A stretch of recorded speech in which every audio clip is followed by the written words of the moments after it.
Hey guys, thanks for tuning in to another monthly Q&A here on ForgottenWeapons.com.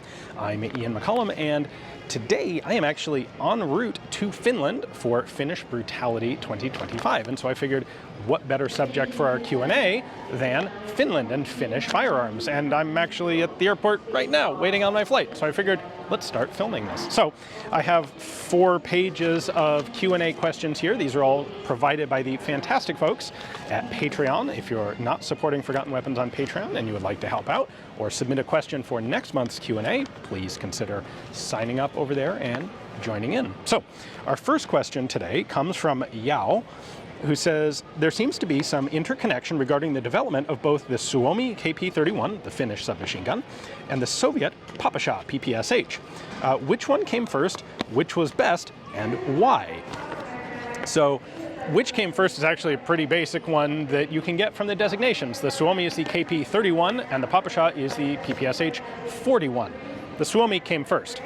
Now, what had actually happened was the Soviet military got interested in submachine guns relatively early. They adopted a submachine gun from Degtyarev, the PPD, originally the PPD-34. So just a little bit after the Finns were adopting the Suomi, the Russians developed their own submachine gun. But when it was adopted, the Russian gun, the Degtyarev, had a stick magazine. So that was all that it had, like a 25-round box magazine, until the whole submachine gun program in the Russian military got dropped because of lack of money and lack of interest. And so it wasn't until the Winter War that the Soviets went back and went, wow, that Suomi is a really effective combat weapon. We should look into doing some more of that ourselves. And that's when they adopted a drum magazine for the updated Degtyarevs. That would be the PPD 34-38 and PPD 40s. And the drum magazine that they used for those guns was a direct copy of the Suomi drum. They had captured some, reverse engineered them, that became the drum design for them. Now, the PPSh-41 comes a little bit later because the Degtyarev guns were, like the Suomi, classic, first generation, relatively speaking, very expensive guns to make. And in an effort to economize, the Soviets wanted something a lot simpler and a lot cheaper. That was the Shpagin, the PPSh-41. They continued, however, to use Suomi-style drums. So, Suomi comes first. I think from a defense logistics perspective, you would probably say that the PPSh is the better of the two guns because it's substantially less expensive. But from any sort of individual soldier perspective, the Suomi is definitely the better of the two. It is a better handling, more finely made gun, and it also has magazine interchangeability. One of the big downsides to the PPSh-41 is that the drum magazines in particular are not interchangeable between guns, and you have to kind of find one or two that work with any particular gun. With the Suomi, any drum mag, any quad stack mag, or eventually any double stack mag would just fit and function fine. All right, our next question is from David, who says, we know the Finns needed weapons badly early on. What was the oldest firearm used in decent quantity in their fight against the Soviets outside of all one-offs from Grandpa's attic? There are two different rifles that kind of fit this bill. One of them are Swiss Vetterlis, which came in a batch of basically smuggled guns that the Japanese, of all people, helped smuggle into Finland, in theory to help instigate a revolt against the Russians circa 1905 during the Russo-Japanese War, but those actually didn't see really any substantial use in the Independence War because they just didn't have sufficient ammunition for them. The oldest thing that they had that actually saw use in the war would be 1870 Russian Berdan rifles. So 1870 would be the Russian Berdan II. And that's because the Russian forces had Berdans. That was about the oldest thing in Russian inventory that was still being issued out, that was around in Finland. There weren't a ton of these things, but they did get some use, and because they'd been in Russian service, the Finns did actually have some supply of ammunition for them, which made them better than nothing, and better than, in some cases, some of the more modern guns that they had that they just didn't have any ammunition for. All right, we have arrived in Helsinki, and I figured while we are waiting on the fine folks at Varusteleka to come get us a ride from the airport, we would do another question or two. So our next one comes from Derek. We will continue on the Suomi SMG theme.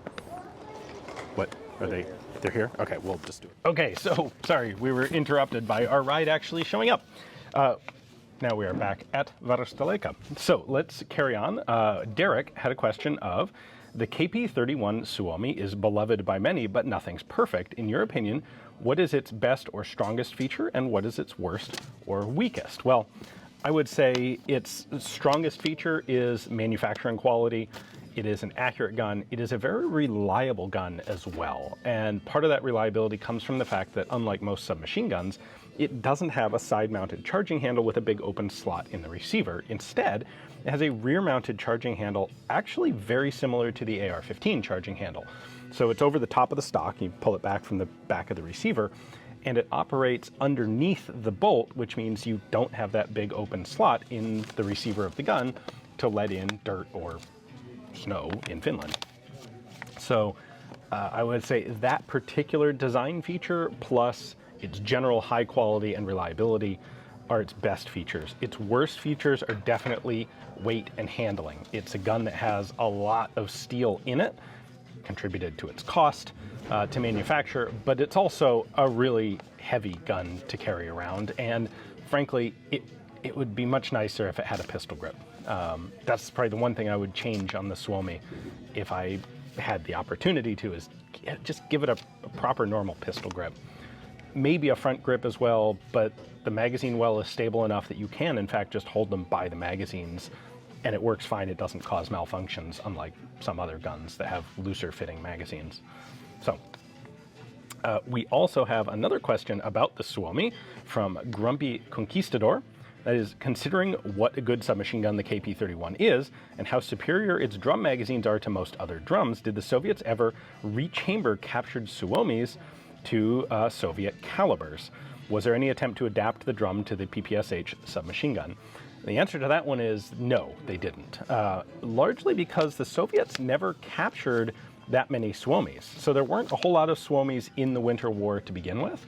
Production was definitely higher and use was higher by the time of the Continuation War. And while the Soviets did capture a fair amount of, well, they captured territory in the Winter War, they never really captured large numbers of Finnish troops. In fact, it was the opposite. The Finns tended to capture a lot of Russians and Russian kit during the Winter War. So the Soviets didn't get their hands on enough Suomis during the Winter War to make it viable to put them into service. And it's totally not viable to modify Suomi to the Soviet 7.62 Tokarev cartridge, because the Tokarev round is physically substantially longer. The drum, you can't modify the drum. You'd have to almost build a whole new drum body to do it, and then that wouldn't fit in the magazine well of the gun, which is a whole big old milled steel assembly that's not easily converted to take a longer magazine. Not feasible at all. By the time the Soviets might have gotten their hands on more Suomis by the end of the Continuation War, they already were rolling out newer, better submachine guns. They had a lot of Papashas already, and they were working on the PPS-43s, the Sudayevs. So, no, it's totally infeasible to convert a Suomi to 7.62 Tokarev, and the Soviets never really put them into practice, or into use. All right, we are now on the bus out to our winter training before the match, and so what better place to do at least one more question.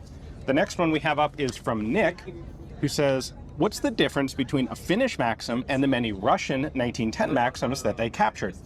Is it merely a Russian Maxim made in Finland, possibly with a ski mount, or are there other differences? So the Finnish and the Russian Maxims are very similar, but there are a few differences. Finland, of course, started off with captured Russian Maxims, or rather inherited Russian Maxims after their War of Independence. They designated those the model 0909. Now, in the early 20s, they went ahead and started refurbishing those Russian Maxims, much like they started refurbishing Russian Mosins.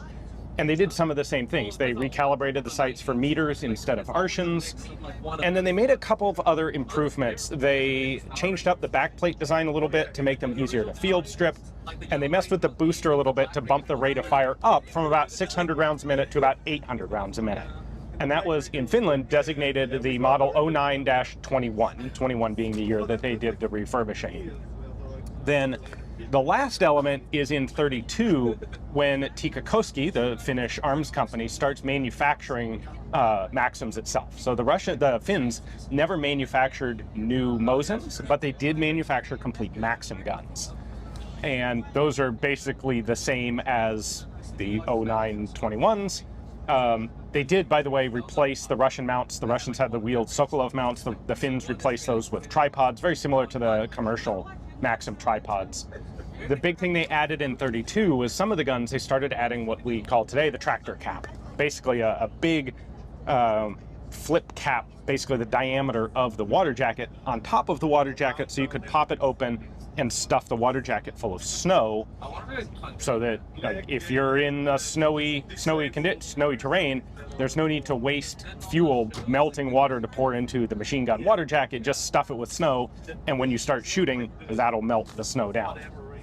So the Russians later saw that and adapted it themselves, but it was the Finns who were the first to do the tractor cap, the snow cap on the Maxim barrels. Now, there are a few other Maxim guns that were in Finnish possession after World War I. They did end up with some German Maxims, 08s, 0815s, and even 0818s, interestingly. They used them for a short time until in the 1920s, ultimately, they swapped all of their 8mm Maxims with the Poles for 7.62x54 Russian Maxims, a mutually beneficial thing. The Poles were focusing on 8mm, the Finns on 7.62x54, and so they just basically traded gears so that each country got the stuff that it was trying to focus on. Okay, we are now in Sottima, which is the bar located in Varusteleka's retail store here in Helsinki, which is really cool. Like, it's a military and outdoor goods store with a bar covered in all sorts of cool stuff. And we are here for a question from Makovet, who says, a brief off-topic discussion of Finnish liquor that you've enjoyed and which, if any of them, are you aware of available in the United States? So I have a selection of 5 different items here that are the things that I find most, this is what I think of when I think of Finnish liquor. There's some generic stuff like vodka, but when it comes to specifically Finnish things, if we start at this end, we have Lekkatyö. And this is actually a really cool historical reproduction of a historical spirit. On Mannerheim's birthday, during the Winter War, the Finnish army actually issued cut cognac. So this is, originally it was cognac, this is brandy, cut with vodka, down to 38% alcohol, and I don't remember what the ratio of vodka to brandy was, but it was issued to the troops. Like, everyone gets a shot because it's Marshal Mannerheim's birthday. And there's a group of guys who went ahead and thought it was cool, and they reproduced it, including copying the original label. So this unpronounceable word up here is Finnish Defense Department, and this is the style of label that was on the original military-issued cut cognac. So this is not available in the US, but it's pretty cool. Next up, we have salmiakki. This is a Finnish staple. It is salty licorice, salty black licorice flavor. And you can get salty licorice flavored basically everything here. It's something that the Finns in particular really adore. Salty licorice candy is very common, and alcohol, which is basically salty licorice candy dissolved in vodka. This is also not generally available in the US. At least I haven't found it in the US. And it's definitely an acquired taste. A lot of people will approach this as like, oh my God, it's disgusting. It's an acquired taste. I kind of like it. Not my favorite, but it's not bad. Also not available in the US. Then there is a distillery that was set up about 4 or 5 hours north of Helsinki called Kiro, that was set up to make rye whiskey. And they have a really fantastic setup. They paid a lot of money to bring in some brand new copper pot stills out of Scotland. And I actually visited that distillery a couple years ago, and I have a video tour. They make a couple of different things. They make a gin, but they also make a dark gin. Here in Finland, it's called kaskue, and it's an aged gin. That's really interesting. It doesn't taste like gin. You don't use it like normal gin. They recommend it mixed with cloudy apple cider. I honestly like it straight. I think it's really good. It's interesting and tasty. And then their rye whiskey is fantastic. Finland has a lot of domestically grown rye, these guys have really good expertise in making it. They do it right, they do it carefully, and the product is outstanding. These are both available in the US. Now, this is the Finnish name. In the US, this will be labeled dark gin. It's the same color, so it's not really dark, but it is an barrel-aged color. And then they have a rye whiskey. This is Varusteleka's custom, like, single barrel labeling, which is neat, is their specialty here. They've done a couple different releases of the gin. They have a couple different cask finishes now, but the Kiro spirits are excellent, and in the US. And then lastly, one of the other very stereotypical drinks in Finland is called long drink or lonkue, or lonkeru, which is a gin and grapefruit, lowish alcohol, your beer strength, we're talking 5-6% typically. It's a drink that originated in the 1952 Olympics, because essentially the short version is the Finnish government was worried that hosting the Olympics, everyone would get immediately hammered like that on straight vodka, and so they wanted to come up with some longer drinks that would keep people sober a little bit longer into the Olympics. And so the government itself introduced a couple of different beverages, and the gin and grapefruit one was such a popular hit that it's still around today. So you can get it made from scratch in bars, and there are a bunch of different brands that make it canned, and this you can actually get in the US. And it's quite good. There are like 5 different flavors of it in the US. There's a sugar-free one. There's the regular, which is typically going to be a light blue can. And then there are some flavored ones. There's a cranberry and a few others. Personally, cranberry's not bad. The standard is the best. You specifically in the question mentioned that your local, which one was it? Your local Bevmo is disappointing you on this. Well, we have a Total Wine in Tucson as well, and Total Wine carries long drink. All right, I am now here at Finnish Brutality. This is Friday, so today is the staff match, so you may hear some gunfire in the background. Our next question is from Matthew, who says, are there any Finnish-designed weapons that you think could have become globally popular and mass-produced, but for some reason were only made in small numbers and never really adopted? If so, what and why? And the answer is not really. There was not ever a whole lot of domestic small arms production in Finland. So early on after their independence, the country was really quite poor. They didn't have the money to do a whole lot of industrial buildup, and that's why you saw them adopting a foreign weapon system, the Mosin Nagant. And while they rebuilt a lot of Mosins, they never actually manufactured a single Mosin receiver. They used captured or purchased Russian guns, made new barrels, but that was kind of the extent of it. Now, there was gun production. The Suomi was produced here, of course, before World War II.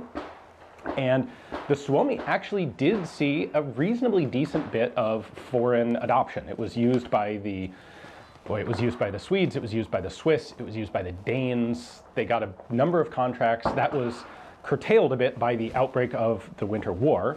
Some of this was licensed production, like Hispano-Suiza had a license to produce the Suomi. And it was also hindered by the fact that the Suomi really was a first-generation submachine gun. So by the time World War II started, the Suomi was technologically on its way out. And even the Finns would replace the Suomis with a stamped sheet metal submachine gun. After World War II, the big thing, there were a couple things produced here. The KVKK, and before the war, the LS-26 light machine guns. But neither of those light machine guns was all that good by international standards. Before the war, things like the ZB-26 were much better guns. After the war, there were lots of other things available that were better than the KVKK. You then, of course, have the Valmets, the Finnish RK-60, RK-62 AK pattern rifles. Of course, did that become a big international hit? Yeah, absolutely, as a Kalashnikov, but not so much under Finnish production.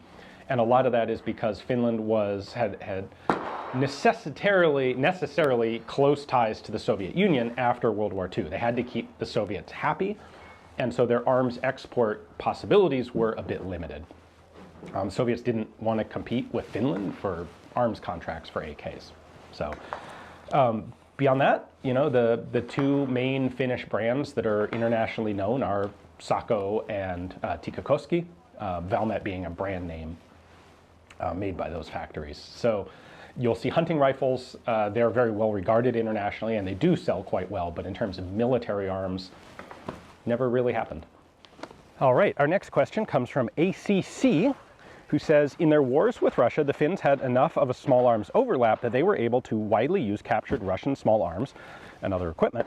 For a small nation being invaded by a large army, or large nation, how much added advantage is it for you if small arms are compatible with your invaders and you're able to freely incorporate captured weaponry? It can be very helpful, but I think normally it is not at all helpful. And the thing that makes the distinction here is what access do you, as the small invaded country, have to large stockpiles of the larger invaders' weapons? And in most cases, when the smaller country gets invaded by the bigger one, the small country is losing. They lose ground, they lose troops, they retreat, and they don't have the opportunity to actually capture any substantial number of the invaders' small arms. Look at the Low Countries at the beginning of World War II, when Germany invaded Belgium. Would it have been beneficial for the Belgians to have standardized on 8mm Mauser? No, it really wouldn't, because they never captured any substantial stockpile of German small arms.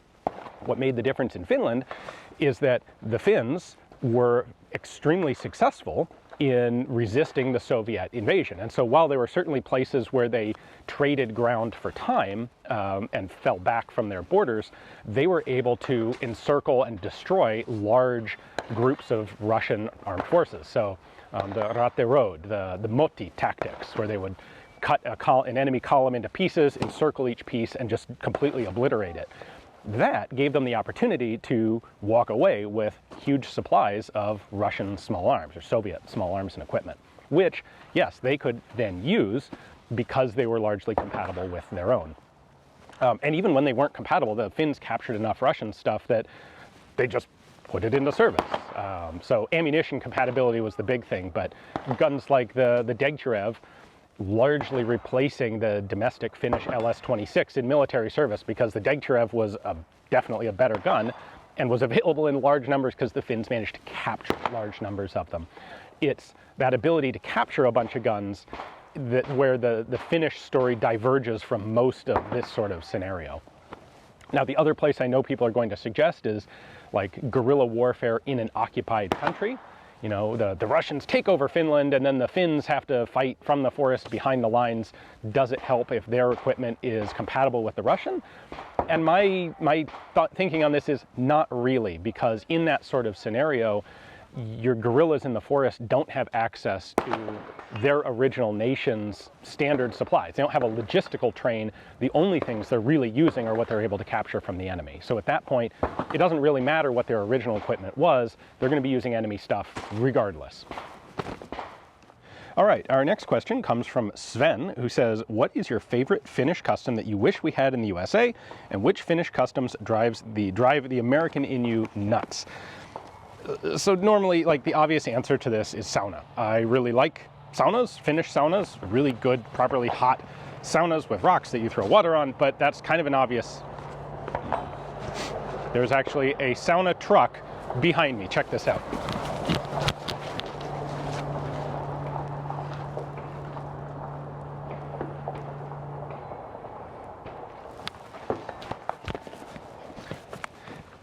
That's how much they like sauna here. And after I came here a couple times, I ended up getting one and putting it in my own house, and I love it. But that's really such a stereotypical, obvious answer that I don't want to waste it on this question. Because the other thing that I really like that also does drive some Americans nuts is Finns as a stereotype tend to be quiet. They don't talk just for the sake of making noise. And I've had car trips with groups of Finns where there are like 6 of us in a van, and there's a little bit of chit chat for about 10 minutes, and then there's an hour and a half of just everyone's quiet. Like, if there isn't anything specifically to talk about, Finns tend to be perfectly comfortable saying nothing till you get them in a sauna, and then they won't shut up. But I really like that. I know it is very uncomfortable for a lot of Americans. A lot of Americans are used to having to fill the space with something and don't like just silence. So that kind of fits into both ends of this question. I really like that, but maybe that's just because I'm kind of an introverted person. But it definitely drives some Americans nuts. The other thing that I think a lot of people will find in Finland is it can be hard to make friends and to develop relationships. And this is something that is not uncommon in a lot of fairly homogenous, relatively insular countries that don't have a huge social, cultural thing of once you get to know people, they're fantastically friendly and really cool. But it's a little frosty. It's a little hard to break into social circles. Now, it's not something that I've experienced really that much myself because I tend to hang out with people here that I already have a lot in common with. A lot of gun people. And frankly, the fact that a lot of them have watched the channel, like they have the, feel like, oh, we already know you. So it's not something I've had to deal with, but I've talked to some friends who are expats, Americans living over here, and that's definitely a thing. Not unique to Finland, but something to be aware of if you are one of those people considering moving here or spending a lot of time here. All right, next up, we have a question from Austin. Says, have you read Matt DiRisio's Finnish Mosin Nagant book? If so, what are your thoughts on it? It's a little bit of an awkward question for me because I am actually working on my own book on Finnish small arms right now. So when Matt's book came out, it wasn't something I'd known was in production, and like, what I had been writing was something that hadn't been published in English yet, and now there sort of is. Now, the book I'm working on covers all Finnish-made small arms, not just the Mosin, so it's not going to be, they're not going to directly compete. But I have, of course, read Matt's book, and I think it is really quite good. And if you're interested in Finnish Mosin Nagants, you should definitely get a copy of it. There are some areas that I think I can do a little better. There are some areas where I think he has included more detail than I'm planning on doing in my own work. So the best solution is get his book and then also get mine when it comes out.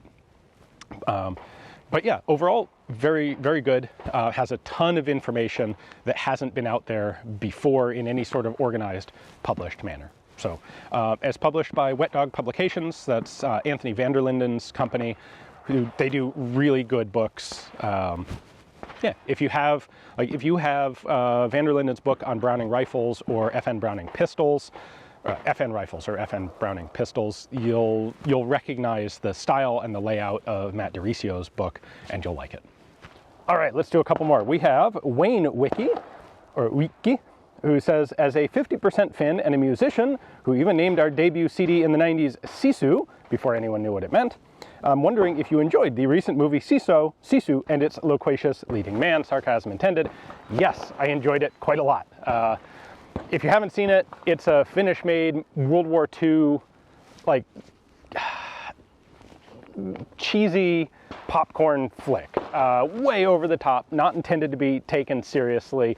If you look at it for historical errors, like, they're all over. The Nazis have a Dishka on a Soviet T-55. But that doesn't matter. That's not the point. It's a super fun movie about the most over-the-top stereotypical Finn, who I think has one actual line in the entire movie, the leading character, which is so stereotypically appropriate. Super fun. So yes, definitely, I liked it. You should check it out. Don't expect, high art, but do expect to have a lot of fun. Christopher says, given their improvements to both the Mosin and the AK, are the Finns the master tweakers of existing systems? I think in general, they would prefer to develop their own thing, and in a number of cases did. They had Aimo Lahti, who is like the overarching gun designer of Finland. His designs weren't all fantastic, but they were decent.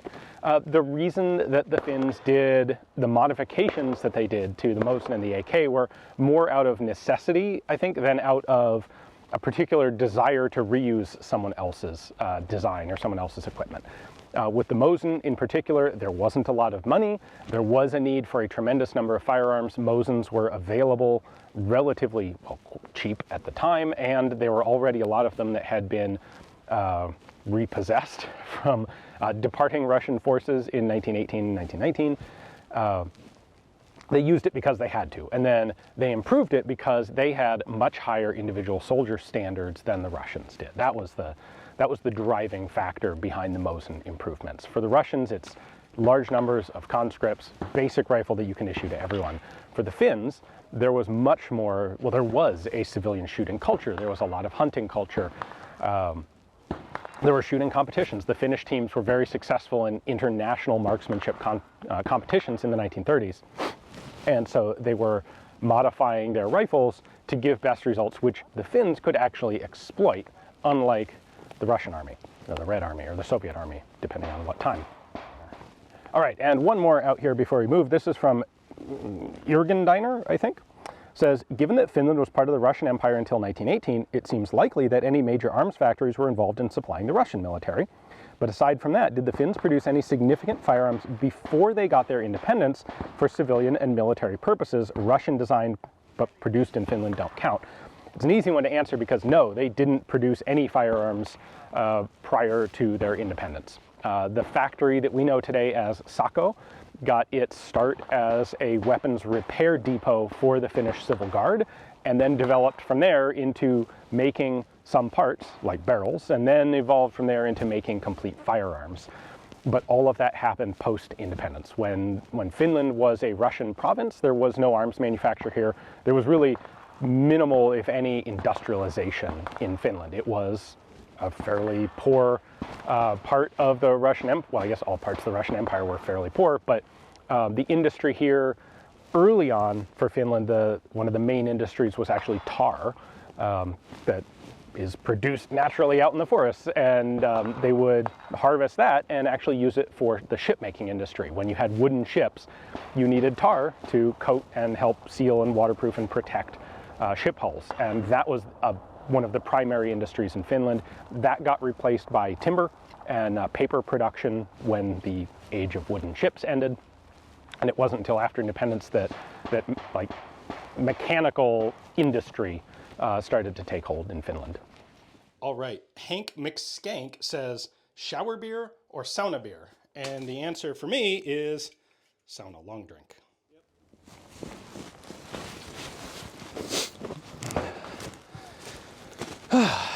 All right, I went ahead and changed into Leica's patrol coverall, which is a pretty cool one-piece suit. And Finland has what they call frost camo, which is this for like light snow with a lot of forest background, and it's pretty awesome. Anyway, our next question is from Joe. Joe asks, why did the Finnish Defense Forces only order a small number of RK-95s and instead on mostly modernizing the RK-62 in far larger numbers? And would you rather be issued a new RK-95 or an upgraded RK-62 M3 if you were a Finnish soldier? Also, do you see either rifles being donated to Ukraine when the M23 is adopted in large enough quantities? Okay, several to unpack there. First off, the reason that they only made a limited number of RK-95s, specifically 20,000, is because money. It was just like, we've been talking about how Finland was a poor country when they got their independence. They're still not a particularly rich country. They don't have oil money like the Norwegians do. And it was really just a financial decision of, we have this much money to allocate to everything military. What do we put where? And 20,000 RK-95s was enough to equip the active duty elements of the Finnish armed forces, not the reservists. The Finnish army is close to 900,000 reservists. If everyone is mobilized, there's no way they were going to be able to make that many RK-95s. So they stuck with older AKs that they have in long-term storage in case of mass mobilization. The RK-62 upgrade program is a lot cheaper. You can take existing rifles and upgrade them with the handguards and the stocks and the other elements of that upgrade program for way less money than making brand new RK-95s. There really was, though, a balance between, in theory, they could have just done all upgraded RK-62s, but I think there really was an element of wanting to keep Sako in the military rifle making field. They wanted to maintain the production expertise and knowledge base, and so giving Sako a contract for at least a reasonable number of rifles, enough to be profitable for them as a company, was a good balance of logistical support, like make sure Sako doesn't go away, go out of business, and we don't really need a whole lot of new rifles and we can't afford a ton of them. Which one would I prefer? It's kind of a tough call.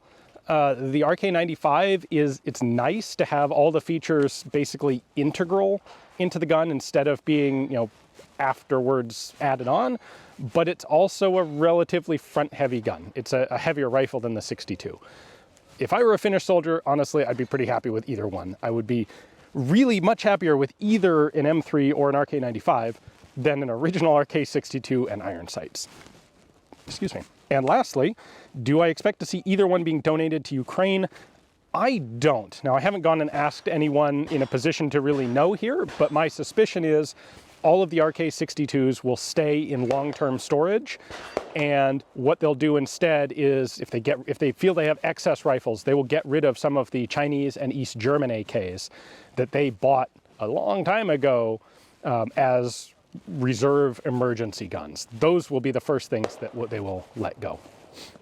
All right, next up we have Plan 9 from Kansas. Asks, did the Swedish Mauser, the rifle or the cartridge, see extensive use in the Winter War? And if so, how did it perform? Well, it saw some use, but not extensive use. The Finnish army never actually formally used Swedish Mausers, but when the Soviets invaded and the Winter War started, there was a significant influx of Swedish Swedish volunteers coming over to Finland to help the Finns fight off the Russian invasion. And a lot of those guys brought their Mauser rifles with them. There were a lot of Swedish Mausers that were in private hands, reservist hands, training use. Actually, there were so many Swedish volunteers that the Swedish government kind of freaked out and had to do this like juggling of what they wanted to deal with, because if too many Swedes came over as volunteers, it would be a real diplomatic problem for Sweden dealing with the USSR. But on the other hand, Sweden absolutely wanted to help the Finns prevent the invasion, so it was a real diplomatic juggling act for them. Ultimately, by the end of the Winter War, Finland ended up with something like 77,000 Swedish Mausers left in Finland when Swedish volunteers went back home. They would leave their guns because, hey, the Finns could actually use them. Now, those rifles, when they were issued to sort of rear echelon troops. They were issued to anti-aircraft troops, to, I believe, naval units. This is sort of a very typical thing from World War II, of the non-standard rifles go to all the second line guys so that you can focus all of your modern, standardized, universal infantry rifles on frontline infantry. And that's what happened in Finland. They did also have a small number, just a couple thousand Swedish Mauser carbines. Most of these were long rifles, but they did have a handful of carbines. Didn't really do much with those either. After the war, they were surplused off pretty quickly because they were non-standard. Finland had never made military use of the Swedish cartridge. Yeah, it was the standard in Sweden and Norway, but the Finns had 7.62x54 because until World War I, they were part of the Russian Empire, so they used Russian small arms. I'm paraphrasing here slightly because I left my sheet of questions inside, but our next one is from IHG, who wants to know, essentially, if Finns treat Sako Finbear hunting rifles, or Sako hunting rifles in general, any differently, depending on whether they were produced before or after Beretta purchased Sako. So Sako was originally a domestic, locally started Finnish company. They were purchased by Beretta a little while back. And the idea is, like in the US, we have pre and post 64 Winchesters, for example, where there's a big difference seen between the, before and after the economization methods took over at Winchester. The question is, does such a thing exist for Sako hunting rifles? And the answer is basically, no, it doesn't. I went and asked a whole bunch of the Finns, as well as some of the Estonians here at Finnish Brutality, and the overall consensus was basically that never even occurred to us to be a question. Nobody really cares. When Beretta did buy Sako, they didn't make any really substantive changes to production. Sako is still independently run, but it's just now like under the general umbrella of the Beretta group. So the rifles before were really good. The rifles after the acquisition were really good. Sako hunting rifles are really quite well regarded everywhere. It doesn't matter when they were made. And our next question is from Guido, who says, with several wars under their belt and the current situation, obviously Finland has quite liberal gun laws for their citizens, in particular compared to other parts of Europe. But do they have concealed carry permits, as I think Estonia does? A good number of handguns and holsters would at least be a way to get oneself something better, like just in case. So, first off, no. There is no concealed carry in Finland. Just, it isn't a thing. It is a thing in Estonia, but it's not here. And there is essentially zero political will or interest in having concealed carry here. The firearms use that you have in Finland is really predominantly for it's hunting, it's sport shooting, and it is military reservist training and preparation. The idea of individual self-defense like we have it in the US just isn't that big of an issue, a concern, an interest here. So yes, among, like hardcore gun people, of course, there are a bunch of people who would love to have concealed carry, but at a larger societal level, there's just really no push for it. And from the military preparedness side, it really wouldn't make it doesn't make sense as a military preparedness thing. If someone comes across the border into Finland, Finnish reservists who are activating are not going to be depending on a personal carried pistol. They're going to be going to the local armory and getting a rifle. So yeah, so that's it. All right, and happened to pick a filming location where Jari, match director, CEO Varusteleka, has just shown up busily doing match director things. Yeah, I was handing out the one DQ patch. Oh, already? Yeah, there was a DQ, and we have a nice DQ patch that... Bummer. Yeah, it happens. Other than that, how's it all going? We're slightly behind the schedule, but nothing dramatic. There's one stage which is a bit of the bottleneck, a lot of moving parts, but we try to speed up, and people are working really well, like finding the empty stages and wiggling it through. So I think we will be done more or less on schedule. What's people's favorite stage so far? I think the one where you throw the Molotov cocktail. There's plenty of smiling people. Then the one where we try with the ATV, that's pretty fun as well.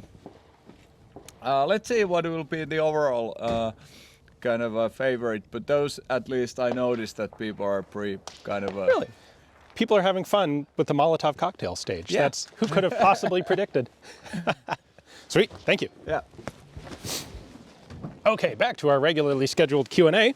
Our next question is from Guy, who says, at this point, I'm sure everyone is aware of how the Finns perfected the Mosin and the AK, but I'm wondering about lesser known improvements to existing Soviet designs, like if they did anything substantial to the PKM or the SVD. Also, are you aware if they ever got their hands on or tinkered with some of the more elusive late Soviet or even post-Soviet Russian firearms like 9x39, the Vinteras, the Viker, the Groza, or like weird things like the AN-94. All right, so first half, modifications to other Soviet guns. Essentially, there were none. The Finnish army used the PKM extensively, also used the SVD as a marksman's rifle, and both of those designs were just used right out of the box. They did nothing to them. The PKMs that are in Finnish service still today do have Picatinny rail on the top covers. That's as close as the Finnish army got to doing any significant modification to the guns. And the Dragunovs are just straight out of the box Dragunovs. As for the more esoteric later stuff, there was essentially no push, no interest in Finland for anything that wasn't 7.62x39. So Sako and Valmet did development experiments on various things, but they were basically all 7.62x39 or sometimes 5.56 for Western export. So when you look at the Valmet, the civilian semi-auto Valmet rifles that we have in the US, for example, they are 7.62x39 or 5.56, or sometimes actually 222 Remington, specifically for those European markets that didn't allow military cartridges, like Italy and France at the time. As far as working with other Soviet stuff, if it was an 9x39, there was The Finns weren't interested in trying to get another cartridge into service. That was way too much logistical hassle for them. Remember that this is a relatively small active duty army, but they have a massive reservist contingent, close to 1 million soldiers as reservists. And to make that work in case of mobilization, those guys have to have a pretty darn uniform standard logistics trail. So 7.62x39 was all they were interested in. Finland never got into the AK-74, never got into 5.45, and wasn't tinkering with any of the Russian experiments with things like the AN-94. All right, we've got 2 more questions here to go. Nick asks, can you unpack the interchangeability and practical differences between 7.62x54R and 7.62x53R? What does it mean for the modern shooter and handloader? Are there any implications that owners or shooters of automatic or semi-auto weapons need to be mindful of that might not apply to bolt-action rifles? Okay, so in Finland, the 7.62x54 rimmed cartridge is referred to as 7.62x53. The short version is they're interchangeable, they're identical. The longer version is they're not actually identical, but they are functionally interchangeable. So with the Mosins that were developed in the 20s and 30s, there was experimentation, not so much with experimentation with different chambers and different bore diameters. Not to the extent that would change, like fundamentally interfere with cartridge interchangeability, but with trying to figure out how to make the most accurate possible rifle. Because during the 30s in particular, there was a very active competitive civilian shooting culture in Finland. That, frankly, there still is. But in the 30s, they were making their own versions of Mosins often specifically, especially with the Civil Guard, for accurate competition shooting. Civil Guard qualifications were bullseye accuracy. Think of our NRA high power. It was that kind of shooting. And so they experimented with different throat profiles, different bore diameters, 308s up to 312s. Again, all basically within the same family, but can we make it a smidge more accurate this way or that? The M2830 is the tightest chambered. Those generally have 308 barrels. They developed some of their own specific Finnish ammunition, bullet geometries to maximize accuracy. But the Finnish rifles remain capable of running on captured Soviet ammunition. So they had to be functional, safe and functional and reasonably accurate with standard Soviet 7.62x54 rimmed. So that's why the practical answer here is the cartridges are identical. If you are going to get into hand loading and you want to maximize the effectiveness of your personal rifle, then first off, you're going to be way better off with a Finnish rifle than with a generic Russian Mosin. But then you're going to start experimenting with these same specific developments that the Finns did. Do I get, I need the 182 Finnish D ball design bullet to get the best accuracy. And there's really none of this really necessarily applies to full auto stuff any differently. There are no safety concerns about it. In general, unless you're hand loading for accuracy, you can just consider the 2 rounds interchangeable. All right, and we have one more question, if I can get to it here through my gigantic chunky mittens. Yes. All right, our last question is from James, who says, what are your thoughts on the Sako M23 being adopted by Finland and Sweden, particularly what caliber will be selected, 5.56, 7.62, or will they hold out for 6.8? So the first half of my answer would be it's kind of cool. Like the Finnish Valmets are very cool guns, but they are also pretty darn obsolete guns. The RK95s were only made in relatively small numbers. The RK62M upgraded guns are better. They're you have optics mount, you can mount lasers on them, you mount suppressors on them, but they're clunky because they are older guns that were retrofitted to have these more modern elements. And seeing the Finnish Army upgrade to a modern AR platform rifle, I think is the obvious development that needs to happen. And they knew it needed to happen. It's been sort of in consideration and in the works for 20 years now. And it was really the Russian invasion of Ukraine that was the precipitating event to make it happen now. So as for caliber, 5.56, 7.62, or 6.8, there's no way they're doing 6.8. It ain't gonna happen. Both Sweden and Finland are both adopting the rifle in both 5.56 and 7.62. They have the DMR versions in 7.62 NATO, and they have the infantry versions, standard rifles, in 5.56. That's pretty much a given. Here in Finland, the 7.62 is actually a little farther along the adoption track than the 5.56 rifle. What's interesting to me is that they actually have not they haven't technically concluded whether they're going to use a 5.56 direct gas gun, stoner system gun, or a short stroke gas piston gun. That's still up in the air. It's still being tested. I suspect they'll go for piston, but I don't know. It could go either way. And that was our last question, in part because we actually have one of the Finnish MPK, that's the Reservist Training Association. We have one of their Sako direct gas impingement M23 rifles here that we're using as a stage gun. Right now is the day before the match, Finnish Brutality, on the staff match day. So there's not a whole lot going on over at that stage, and I'm going to go over there and we're going to grab that M23 and pull it apart and do a video on it. So that video will be coming in fairly short order. This Q&A will publish first, but keep an eye out because I have a video coming on the M23 and what it is. Very few people have gotten a look at these out in public, and I'm very excited to be able to bring it to you. So thanks to everyone on Patreon who submitted questions. Hopefully you enjoyed this. If you would like to submit a question to next month's Q&A, feel free to hop on over to Patreon, subscribe, sign up, help support Forgotten Weapons. And when I'm getting set to do another Q&A, I will post a request for questions. And now I'm off to film the new Sako rifle. Thanks for watching.